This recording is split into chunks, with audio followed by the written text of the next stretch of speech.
Hey everyone, and welcome to Friday's video. Hope you've all had a great trading week. I know plenty of you have sent me emails about money you've been making on the euro dollar after that explosive bottom we had, the 144 region. Looks like we're bumping up against 149 resistance again. It's going to take a serious number to push us through there tonight, but hopefully with all the interest rate business going on in the States, we've had now, half a basis point this week and 3/4 last week, so pretty big cuts for US interest rates should bring about some more pressure on the US dollar, in my opinion. Now, I'm not in the business of talking about the fundamentals, looking purely at the daily and 240-minute price charts, looking for trading opportunities. So now I'm just going to quickly share with you one of the trades I made this week. It's called the inside day setup. Currency traders' favorite in the banks and institutions. They love these kind of setups because they offer explosive moves for very little risk, and you can make practically a large amount of money off a very small amount of risk and look for a large reward in the vicinity of 3 to 4 to 1. I took this setup, and you can too in the future when they form. They happen every 10 bars, anywhere from 11 to 15 bars, so that's maybe twice a month. You should get a very solid inside day setup.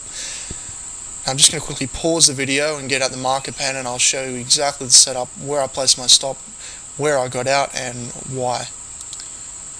Alright, we're back now. If we have a look here, this bar is our reference bar. Now the reason is we formed a bottom here.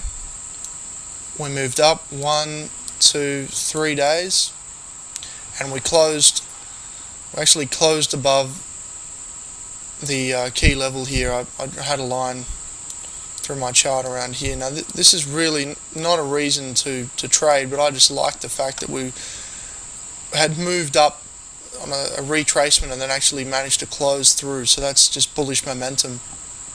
So whether that really happened or not, as long as we had some kind of bullish momentum up, and it's a very simple strategy. We had an up move here on this bar, and then the next day we had a bar that formed inside the previous bar. Now that little red consolidation is called the inside bar. What traders do is actually look at that formation, and we want to play in the direction of the trend. So we'll put a buy stop order through here. It's a very simple strategy, often overlooked by a lot of traders because it seems too simple, too good to be true, so to speak. This has about a 70% expectancy of coming off. For all those little triangle based traders out there that like to trade patterns, there's a little triangle there forming, so I guess that's another reason to take the trade. So we've had a little consolidation. It's called the inside bar, and it's a small consolidation bar, and it should usually be well within the previous day, so it can't breach the high of the previous day. That's an absolute must for the setup. What happens? Subsequent price action moved through, so in anticipation of that, we put a buy stop here, right there, breaks up and explodes higher. Okay, so what do we do with a stop loss and a target? So if we've bought there, the most logical place to have your stop is below the day before, so that's the 2-day low.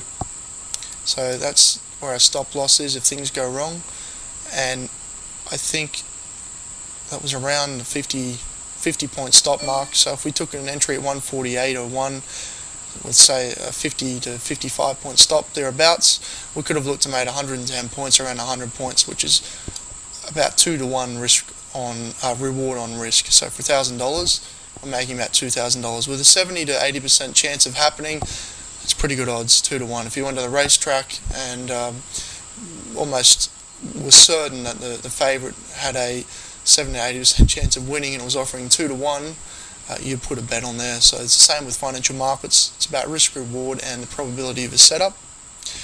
That's one trade that I made this week on the euro dollar, and that's about it for Friday. I hope you all have a great weekend.